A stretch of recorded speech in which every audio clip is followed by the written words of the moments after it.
And welcome to White Eagles TV. I'm your host Mithad. Thanks for tuning in. And Serbia 3, Lithuania 1. We got a good win and probably we played our best football in this whole qualification campaign. I'm convinced of that. The first half I thought we were excellent. I thought the team selection was excellent. Second half was a bit of a ball fest. We were leading 3-1. We could have scored a lot more goals in that second half, but we did enough in that first half. Alexander Mitrovic with a hat-trick, two crosses from Mladenovic and one from Tadic. It was a fantastic game from Mitrovic and with Dusan Vlahovic on the bench. And I think finally Pixies realised that you can't play with two strikers up front. They just don't have that chemistry together. And I think he's finally realised that Gudel is a defensive midfielder, not a centre-back. I'm not sure why he played him as centre-back, but I think finally Stojkovic has realised that he can't play players out of position. He can't play the midfield too high. He needs to have him drop back a little bit. He needs cover for his defenders because defending is probably where a little bit of a weak point.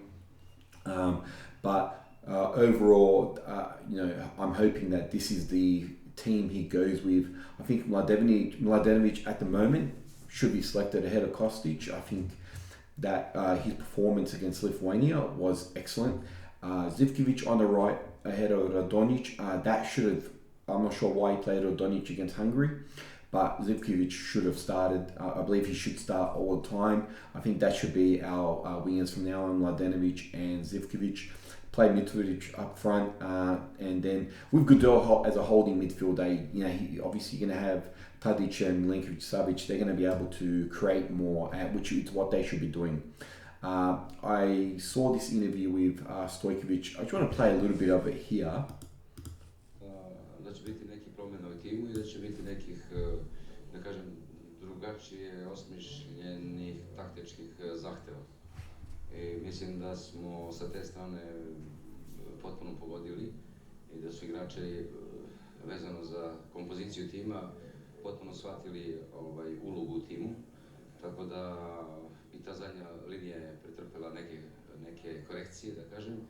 I mislim da je cijel tim danas delovao daleko bolje, mirnije, sigurnije, dominantnije. I mislim da su to ljudi koji su gledali utakmicu mogli da primete. And yes, I watch Serbia all the time, every single game, and I agree everything what he said. We were more dominant, we were more stable, and I think that's because Gudel was playing at the back as a holding midfielder, covering for our defenders. So they're not exposed in a one-on-one situation. They're not being when other teams are attacking. They're not struggling to know what to do, whether to go in or run back, and then you just give the opposition more space. When I was watching the replay, when I was watching Serbia-Lithuania replay yesterday, just to watch the game again before I did this channel, the English commentator said, and Stojkovic doesn't talk about it here, but is that they did a team review after the Hungary loss, and this is where I think all this comes from, what Stojkovic just said. I think all the players said to Stojkovic, this is what you should be doing. These players need to be played in position. This is how we believe the strategy should be. And Stojkovic, to his credit, I believe he's finally said, okay, let's do it that way. Maybe he's a little bit stubborn. He thinks his tactics are right. But obviously, after that Hungary game, we were exposed at the back. And I honestly believe this was the first time the team sat down and watched a replay together of a loss, and they came up with a strategy on how to not lose. To just point it quite simply, and this is probably where this formation and this lineup came from against Lithuania. It was a feedback session.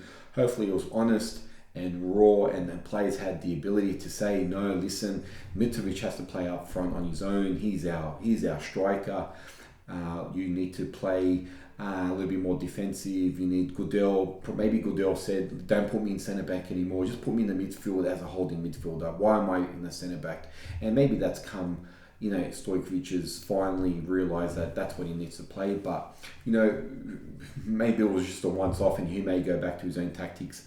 The next group games is a month away where we play Hungary away and then Sonogora. So those two games, that will basically qualify us for the Euros or put us in big trouble. We go to Hungary and lose, Sonogora wins, and then we play Sonogora in Belgrade. Say, for example, they get that win and then we're in third position, 1 point behind, and we got Bulgaria home and then the Euros. So you could easily miss out on this qualification period 100%. The next two games are vital. So we'll just go Mitrovic in the 21st, 32 and 43rd minute. We're also leading 3-0 at that stage, pretty comfortable. And then unfortunately, just before halftime, we conceded the goal. What are you going to do? We've still got the win. We had 5 shots on target compared to their 2, 9 shots off target compared to their 3. Possession, 61% away.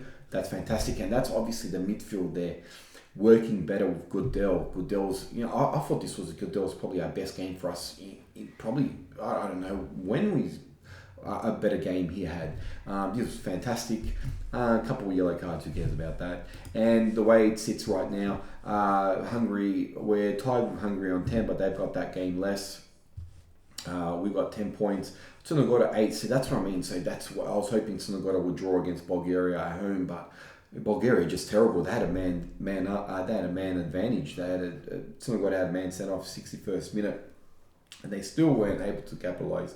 Bulgaria, poor team. So obviously, like I said, the next two games, here we go. See, there you go.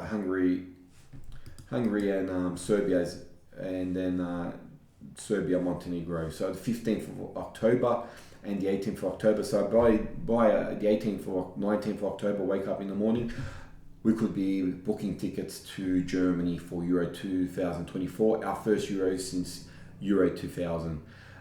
So it's exciting stuff. So fingers crossed we get there. We're someone that, we're a team that participates at the next Euros. It's been a long time between tournaments, something to watch. But if we continue this path with this team, this formation, and Stojkovic just abandons what he believes his tactics are and listens to maybe what the players told him in that team review, maybe we can do better than just a group stage at Euros. But honestly, I think we are just a group stage team at this moment. So it was a fantastic game. Unfortunately, earlier that night, Serbia lost the basketball, to Germany. But coming second was a fantastic achievement. Well done to the boys. And obviously Norle with his 24th title at the US Open, and the boys in the volleyball beat Czech Republic 3-0 in I think it was the round 16. So they moved to the quarterfinals. We haven't been playing that well in volleyball in a while, so this is fantastic from them. And obviously my Instagram channel, I hope everyone follows it. I posted just a few things from this game. Obviously the result, Dusan Tadic was his 100th game for Serbia.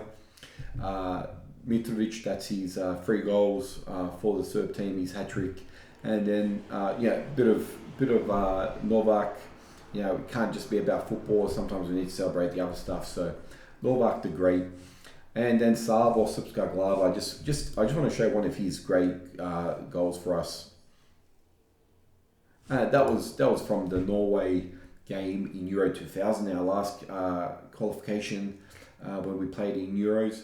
He scored a goal against Norway. He was joint Golden Boot winner with Patrick Kluivert for that tournament. So I'm hoping if we do qualify for this, Mitro plays up front, and then he's got balls coming in from Tadic, Mladenovic, and Kostic and Zivkovic, and he's just headering him away. Maybe he can win Golden Boot, for the 3 games we play in the group stage.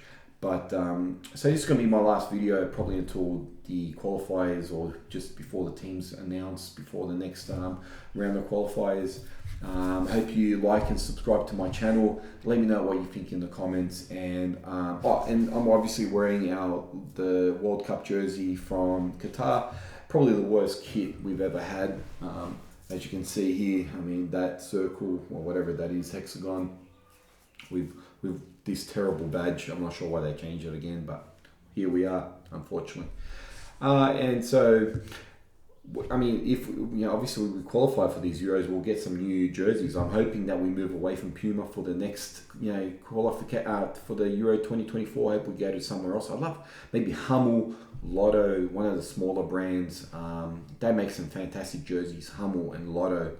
So, and I'd steer clear from Nike, but obviously Adidas is probably the one you want. Adidas is the creme de la creme of jerseys, football jerseys. So, fingers crossed.